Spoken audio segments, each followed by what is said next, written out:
Өнөөдөр та бүхэндээ Испанд болсон явдал ярьж өгье гэж бодлоо. Роза гэдэг сайхан эмэгтэй байсан юм.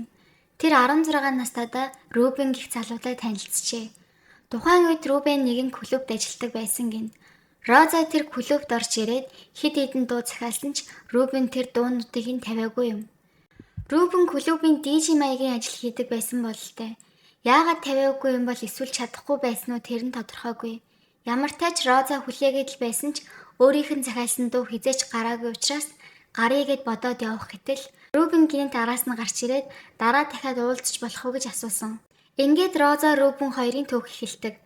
Рубен жолооны үнэлэхтэй байсан болохоор машинаараа Розагийн сургууль дээр хөргөж өгдөг байсан. Бас амралтын өдрүүдээр уулзаад машинтай салхинд гарна, кино үзнэ, романтик болзоонуудынх нь эхлэл ийм байв. Ийм хайр дунд Роза Рубенд гүн дурлаж эхэлсэн. Тэр хоёрын хувьд энэ бол жинхэнэ хөв тавилан шиг санагдаж байжээ. Тэдний харилцаа 2000 оноос эхлэн албан ёсны болдог. 2010-2012 онуудад хоёр охин нь төрсөн. Харин 2013 онд тэд гэрэлжээ. Харахад бүх зүйл сайхан гэр бүл шиг харагдаж байлаа. Гэхдээ хайрын харилцаанд цаг хугацаа өнгөрөх тусам хөндөрч эхэлжээ. Маргалтах нь ихсэж, үйл ойлголцол эцэстээ эвлэршгүй түвшинд хүрсэн. Ингээд Роза өөр нэгэн эрэгтэйтэй уулзаж эхэлдэг. Энэ үед Рубентэй гэрэлтэй бүрэн дуусгаагүй байсан. Роза цагдаагийн байгууллагад ажилладаг байв. Харин түүний уулздаг залуу нь Альберт мөн цагдаа байсан юм. Роза Альберт хоёрын ажиллаж байсан цагдаагийн газар нь 12 цаг тутамд эргүүлээ сольдог системтэй байж. Тэд ижил ээлжинд орсон байснаар өдөр бүр олон цагаар хамт байх болчихсон гэсэн үг. Тийм болохоор улам дотносох нь ойлгомжтой. Розагийн хэлснээр бол Альберт түүний яриаг анхааралтай сонсож чаддаг хүн байжээ. Тэр залуугийн дэргэд байхад түшигтэй мэт мэдэрдэг байсан гин. Гэртээ нөхөртөөгөө харилцаа маш хүнд байсан болохоор Альберт түүний нүдэнд илүү халамжтай, ойлгодог, тааш тохирдог хүн шиг л харагдаж байсан байх. Ингээд Роза өөрийн мэдлгүй Альберттай улам татнасаж эхэлсэн. Түүний хэлснээр бол энэ харилцааг урт хугацаанд өргөжлүүлнэ гэж бодоогүй. Зүгээр л нэг хэсэг зуурын зүйл гэж өөртөө тайлбарлаж байсан ч цаг хугацаа өнгөрөх тусам байдал өөрчлөгдсөн. Харилцаа нь улам гүнзгийрчээ. Гэхдээ Роза өөрөө хэлэхдээ Альберт сайхан залуу байсан ч өөрийнх нь нөхцөл буюу амьдралын гол зарчимтай нь тэр бүр нийцдэггүй гэж үздэг байсан. Яагаад гэвэл Роза хоёр охинтой түүний амьдралын хамгийн чухал хүмүүс. Харин Альберт бол хүүхэдтэй болохыг хүсдэггүй, гэр бүлтэй болохыг сонирхдаггүй нэгэн байжээ. Тиймээс Роза эхнээсээ л Альбертийн харилцаанд нэг л хязгаар байгаа гэж дотроо ойлгож байсан. Энэ харилцаа цаашаа гүнзгийрч ирээдүй байхгүй гэж боддог байв. Иймээс Роза мотоцикл унах спортод дурлах болжээ. Мотоцикл унах хоббитой болсноор өөр нэгэн хүнтэй танилцдаг. Тэр бол бас нэгэн хамт ажилладаг хүн Педро байлаа. Педро мөн цагдаа бас мотоцикл унах дуртай, Розатай олон талаараа адилхан зан ааштай байв. Хоёулаа нэг ажил хийдэг, ижил хоббитэй, амьдралын хандлаганч төстэй. Ингээд тэд бас л дотн болж эхэлнэ. Удалгүй тэд хоёр биедээ дурлсан. Тэгэхээр одоо Розагийн нөхцөл байдал тун ээдрээтэй болчихж байгаа юм. Тэр одоо ч хуучин нөхөр Рубентэйгээ хэвээр байж нөгөө талд Альберттэй харилцаатай, тэгээд дээрэс нь Педротэй ч дотносож эхэлсэн. Гэхдээ үнэндээ Педро өөрөө ч бас гэр бүлтэй, их нэртэй хүн байжээ. Түүний хамт олон хэлэхдээ Педро тэр үед Розад яг галзуурсан юм шиг дурлсан байсан. Эхнэр хүүхдээ орхиод бүхнээ хаяж Розатай хамт байх тухай байнга бодож, шаналж, шүнж тайван нойргүй хонож байсан гэжээ. Ийм их сэтгэлийн дарамт хүндлэлээс болоод ажил дээрс тэрээр сэтгэл хөдлөлөө барьж чадхаа болсон. Нэг удаа гэмт этгээдийг барьж аваад мотоцикл дээрээс нь хүчээр буулгаж чирээд зодох шахсан хэрэг гаржээ. Хууль зохиолагч хүний хувьд байж боломгүй авир шүү дээ. Гэхдээ Розагийн нүдэнд энэ бүхэн огт өөрөөр харагдаж байв. Тэр үед тэр Педрод гүн дурлжсан байсан учраас энэ бүхнийг зүгээр л зоригтой эр хүн мэтэр л ойлгож байв.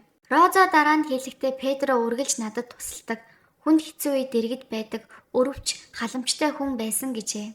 Роза энэ бүхэн болохоос ч өмнө 23 настайдаа өөр нэгэн газар цагдаагаар ажиллаж байхдаа нөхөр Рубенийг араар тавьж өөр эртээ явуулдаж байсан ч ил гарсан байдаг. Тэр хүн нь мөн л хамт ажилладаг мөрдөгч Оскар байжээ. Гэхдээ тэр харилцаа төдийлөн удаагүй. Роза салахыг хүссэн ч Оскар түүнийг зүгээр орхиогүй. Тэгээд нэгэн шөнө Оскар Розагийн хувийн имэйлийн хаягт нэвтэрч тэндээс бүх холбоо барих чагсаалтад найз нөхөд хамт ажиллагсад нэгэн мэйл илгээжээ. Сайн уу, би Роза байна. Сургуулаа төгссөний дараа цагдаа нартай ажиллаагүй утсан чинь их сансан байна. Би хинтээж хамгаалалтгүй унтдаг, илүү таашаал өгдөг гэх мэтээр ёс бус садар бүксийг оруулж бүр дээрээс нь тэдний хамт байсан нууц зургуудыг хасрахсан байжээ. Энэ бүхнээс болж Розагийн ажил амьдрал нэг мөсөн сүрсэн юм. Хамт олон хүртэл эхэндээ түүнийг буруутгаж Роза өөрөө л мэйл хийсэн байна гэж бодож байв. Оскарыг буруутгаж гомдол гаргасны дараа түүний дарганаар хүртэл наад хэрэгэ бол тэр залуугийн амьдралыг баллаад яах юм бэ гэж дарамтлж байсан гин. Роза миний хувийн зураг мэдээллийг зөвшөөрлөхгүй тараасан шүү дээ. Тэр зургнууд одоо ч интернетэд байсаар байна. Энэ миний буруу биш гэж хэлсэн ч хариуд нь зүгээр л өнгөрсөн зүйл юун сүртэй юм гэдэг байжээ. Энэ бол үнэхээр Розад аимшигтай, ичгүүртэй, төвчшгүй байдал үүсгэсэн үйл явдал байсан. Тэгтэл энэ явдлын талаар Педро мэдсэн юм. Роза өөрөө бол өнгөрснөө мартаад цаашаа амьдрах юмсан гэж хүсэж байлаа гэж хэлдэг. Гэтэл Педро бол арай өөрөөр хандсан. Тэр Розад ийм зүйлийг зүгээр өнгөрөөж болохгүй. Чи хуульчтай уулзаад энэ эргийг хуулийн дагуу шийдвүлгэж, зөвлөж, бүр хамтдаа хуульчтай уулзах саналж тавьсан байна. Энэ бүхэнд Роза уярж, улам бүр Педро татагдаж эхэлжээ. Нэг ясандаа тэр хүн өөрийг нь хамгаалж байгаа мэт сэтгэл төрүүлж байсан хэрэг. Ингээд Роза нөхөр Рубенээс албан ёсоор салж, гэрээсээ явуулж, Педрог хамт амьдрах байшиндаа оруулж иржээ. Педро бол одоо түүний амьдралын нэг хэсэг болсон. Гэхдээ бас нэгэн чухал зүйл Альберттай ч холбоо тасраагүй байлаа. Альберт бол өөрийгөө Розагийн албан ёсны найз залуу гэж бодсоор байсан. Тэр огтхон ч мэдээгүй байлаа. Роза Педро хоёр хамт амьдарч байгаа гэдгийг. 2017 оны 1 сарын 12-ны өдөр Альберт Розагийн гэрт гинт очижээ. Тэр бол Розагийн хуучин найз залуу, одоо ч өөрийгөө Розагийн амьдралд байгаа гэж итгэсээр байсан хүн. Гэтэл тэр гэрийн хаалгыг тогшиж Розатай уулзахыг хүсэхэд нэгэн танихгүй ир Педро гэрээс гарч ирсэн юм. Альбертийн хувьд энэ бол цочирдан мөч байсан. Тэрээр шууд уурлаж Розатай чанга дуугаар маргалдаж эхлэв. Хэдий Педро гэрээс гарч ирсэн ч Роза Педрог буцаан гэрлөө оруулжээ. Тэр хоёрын хооронд маргаан үсгээс айсан хэрэг. Роза чи гэртээ ор, энэ бол миний асуудал гэж хэлсэн байна. Тэрний дараа Роза Альберт хоёр хаалганы гадна үлдэж удаан маргалцсан гин. Альберт маш ууртай байсан бөгөөд сэтгэл нь шархалж, гомдсон сэтгэлээ маш бүдүүлгээр илэрхийлж байжээ. Чи надтай ингэж харцаж чадахгүй. Чи ямар новшийн хүүхэн бэ гэх мэт үг хэлж ууртай байв. Тэгээд тэр орхиод явсан. Түүний мотоциклийн дуу гудамж дүүрэн цураатаж харанхууд алга болжээ. Гэвч энэ явдал ингэж дууссангүй. Яг энэ явдлаас 2-7 хоногийн дараа 2017 оны 1 сарын 29-нд Альберт Розад маш ширүүн, маш ууртай, гомдсон утгатай мессежүүд илгээжээ. Чи бол жинхэнэ аимшигтай хүүхэн. Яаж ингэж чадаж байна? Би чанд бүх зүйлийг зориулсан. Чамайг, хүүхдүүдийг чинь хайрлаж, өөрийн амьдралыг орхиход ч бэлэн байсан. Гэтэл чи намайг ингэж хаяж чадаж байна гэж үү? Би чамайг үзен ядаж байна. Үнэхээр сэтгэл зүхнээсээ чамд хайртай байсан. Хизээ нэг өдөр би буцаад ирнэ. Харин тэр үед би өөр болсон байх болно. Миний хэлсэн үгсийг битгий мартаарай. Ахиж чамтай холбоо барихгүй өөрд гэж бичжээ. Альбертийн энэ уур хилэн гомдлын илэрхийлэл болсон мессежүүдийг Роза уншаад ихэд сэтгэл түгшсэн гин. Гэсэн ч удалгүй түүний ааш зан зөөлрсөн мэт санагджээ. Цаг хугацаа өнгөрөхөд 2 дугаар сард Альберт дахин нэгэн удаа нөхцөл байдлыг өөрөөр шийдэх талаар зөөлөн өнгөөр мессеж бичиж эхэлсэн байна. Тэр Розад ажил дээр чамтай тааралдана, ямар ч байсан энгийн тайван мэт байдлаа харуулах хэрэгтэй. Хүмүүс биднийг юу гэж бодох бол гэсэн Роза харин үүнд хариу бичээгүй. Гэтэ нэг өдөр Роза гинэтхэн түүний мессежинд хариу бичсэн байна. Тэр хүн намайг бүрэн өөрийн болгож чадаагүй. Чи бол миний жинхэнэ эзэн. Энэ бол Розагийн Альбертад илгээсэн мессежний нэг хэсэг. Тэр яг энэ үгийг мессеж илгээсэн нь нотлогоотой бөгөөд шүүхтээр ч энэ нь баримтуулжээ.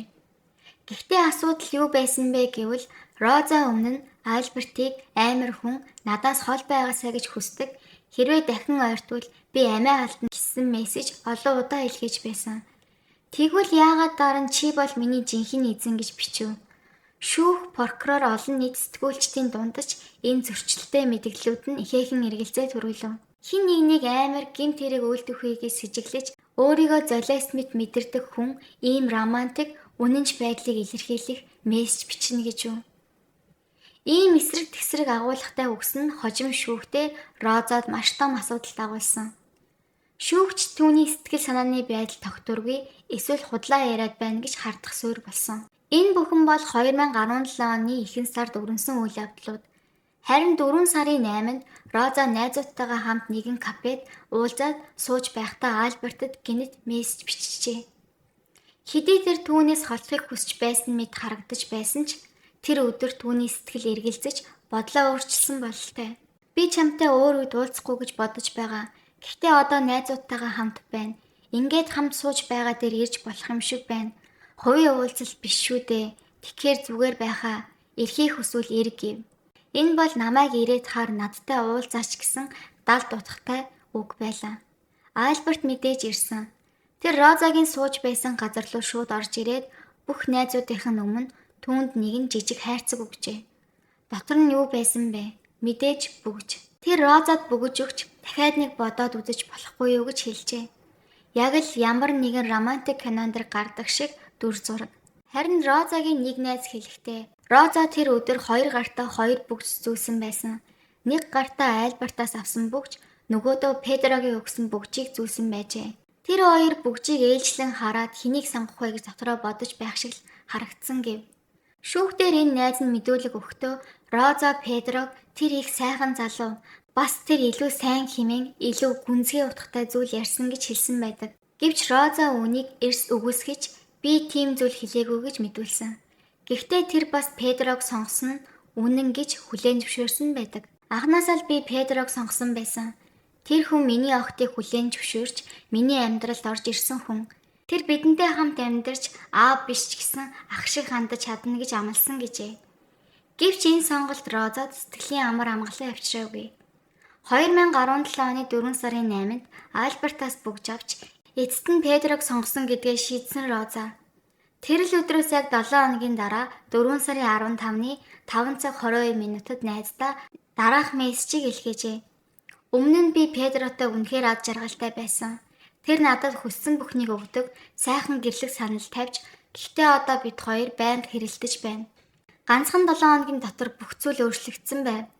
Гэсэн ч тэр 5 сарын 1-нд Педротой болон эцэг эхийн хамт гэртээ сайхан өдөр өнгөрөөжээ.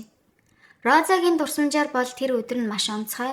Тэд гадуур хооллож, далайн эргээр зугаасан. Роза хэлэхдээ миний охтууд үе үе аав дээрээ очих үед сэтгэлээр их ундаг байлаа. Харин Педро намайг сэтгэл санаагаар дэмждэг байсан. Бүх зүйл сайхан болно гэж тайвшруулдаг. Тэр өдөр тэдний сүүлчийн хамт өнгөрөөсөн өдөр байжээ. Тэгвэл яг юу болсон бэ? Ингээд бид энэ хэргийн хамгийн ноцтой, хамгийн хард арсан хэсэгтээ орж ирж байна. 2017 оны 5 сарын 1-ний шөнө. Тэр өдөр орой 9 цаг 37 минутад Роза болон Педроноор Розагийн эцэг эхийн татсан. Үүнийг гар утасны байршил болон цагийн тэмдэглэлүүдээр нарийн тогтоосон байдаг. Ингээд гэртээ ирсэн тэд охиноо умтуулаад Роза доод давхар руу бууж хувцас угаах гэж байжээ. Гэтэл тэр үед Альберт Розад мессеж бичиж эхэлсэн. Розагийн хэлснээр тэр өдрийг бүхэлд нь Педротой өнгөрүүлээд гар утсаа бараг шалгаагүй байв. Гэтэл гар утас нь Альбертаас ирсэн олон мессежээр дүүрчээ. Тэр бүгдийг нь уншихын оронд шууд утсаар ярьсан дээр гэж шийдсэн гэдэг.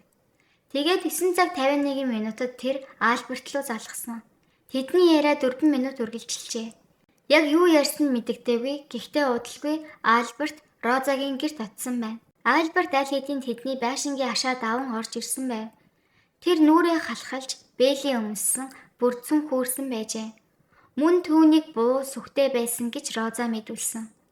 Альберт Розад гар утсаа өгөх гэж тулган шаардсан гэдэг. Роза айсандаа уцаа шидэж хаад шууд 2 давхарт гүн гарч хаалгаа төгчжээ. Хүүхдүүдэд шалгах гэж орсон гэж хэлдэг. Учир нь хаалга цонх цохих болон шууганаар огтон сэрчгсэн байж магадгүй гэж санаа зовсон байна. Розагийн мэдүүлгээр бол тэр хаалга цохих доод давхраа сонсогдох хүчтэй чимээнүүдийг сонсоод хүүхдүүдэд сэрээгүй байгаа эсхийг шалгахаар явжээ.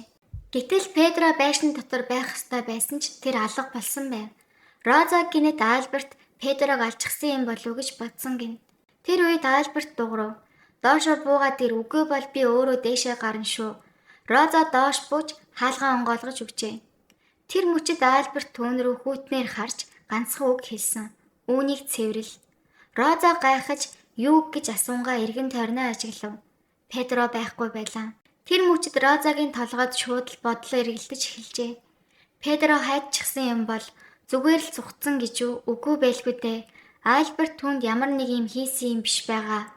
Роза тэр үед дотроо зочирдож гүн айц тавцсан гэдэг. Гэхдээ тэр үеэс эхлэн Роза Альбертад ямар ч эсэргүүцэл үзүүлээгүй. Хожим шүүхтэр тэр ингэж тайлбарлсан юм. Би тэр үед цагдаа биш байсан. Эмэгтэй хүн, ээж хүн л байлаа. Би зүгээр л маш их айж бие хамгааланч гэж бодоогүй. Зүгээр л октоо хамгаалах ёстой гэж бодсон гэжээ. Гэвч прокурор энэ мэдэгдэл эргэлзэж байв. Та олон жил цагдаагаар ажилласан хүн аюултай нөхцөл байдал хэрхэн хандах, хэрхэн сэргийлэх, хамгаалах ёстойг мэднэ.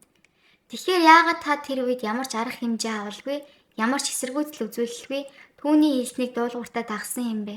Прокурорын иймэрхүү асуултад Роза илт сандарч зарим үед дуугаа хурааж чимээгүй байв. Маргааш өдөр 2017 оны 5 сарын 2-ны өдөр Альберт Розаг дагуулж усан сан руу явжээ. Роза хэлэхдээ Альберт тэр газрыг маш сайн мэдээд байгаа нь илт байсан.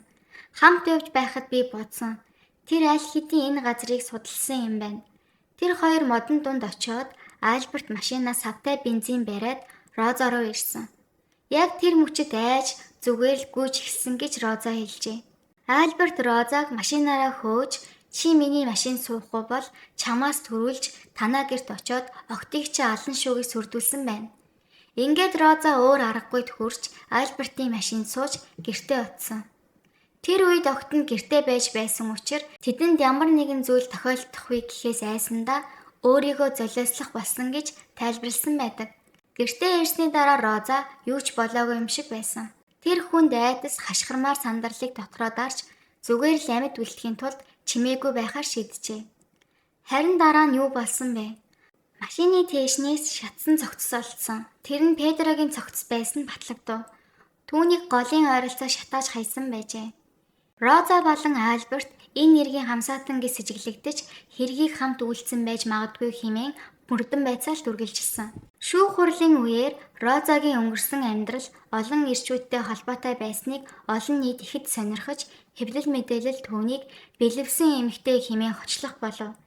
Гэвч прокурорын хэлж байгаагаар энэ нэрэгт бид хүнтэй олон харилцсан эсхийг бус Педрогийн амийг хэн хөнөөсөн бэ гэдгийг шийдэх гэж байна. Харин Розагийн өмгөөлөгчийн баг тэр бол золиос айдастай хүчирхийллийн дор байсан эмэгтэй. Зүгээр л гэр бүлээ хамгаалж чадахгүй дэ өөрийгөө буруутгаж яваа ээж хэмээн хамгаалж байлаа. Эцэст нь шүүхийн шийдвэр гарлаа. Розад 25 жилийн хоригхаал унаасан юм. Харин Альбертыг хэргийн гол гүйцэтгэгч гэж үзэж түүний гин бурууч мөн нотолсон боловч шүүх түүнийг ганцаараа биш Розатай хамтран төлөвлөж хэрэг үйлдсэн хамсаатан гэж үзжээ.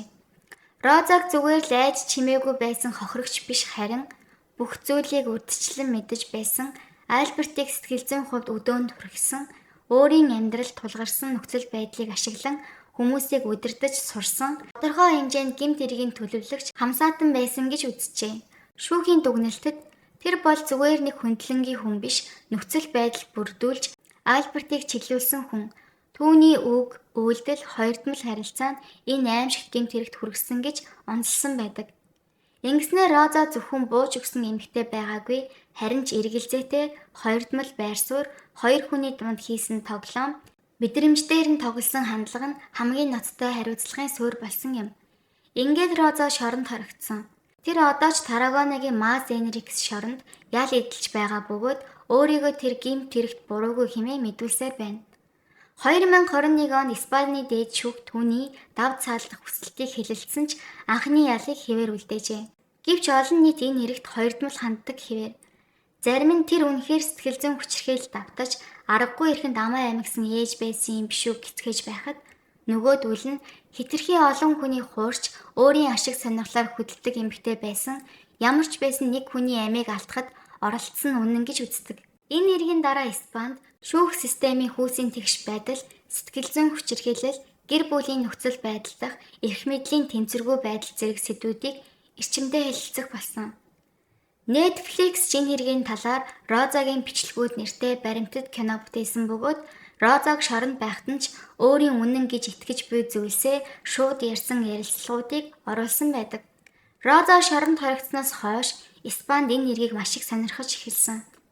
Тэрний талаарх баримтат кино, ном, шүүх баримтууд тэр бүх хэл сошиал сүлжээн дэх дүгнэлтүүд тасралтгүй яригдсаар байгаа юм.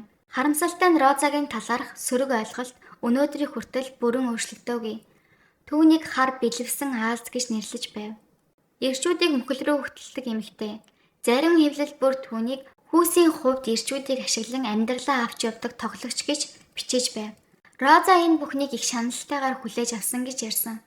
Тэрээр шоронгоос сэтгүүлчтэй уцаар холбогдсон ярилцлага өгч өөрийгөө өмгөөлж шүүхийн шийдвэр шударга бус байсан гэж мэдгцээр байгаа.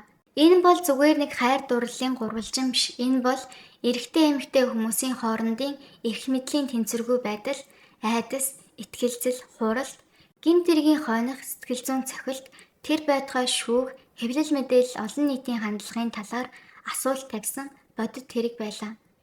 Хэн нь яг үнэндээ хохирогч байв, хэн нь буруутай байв, хэн нь хохирч, хэн ч ялсангүй мэд маш хүнд бодолд хүрүүлдэг ийм хэрэг байлаа.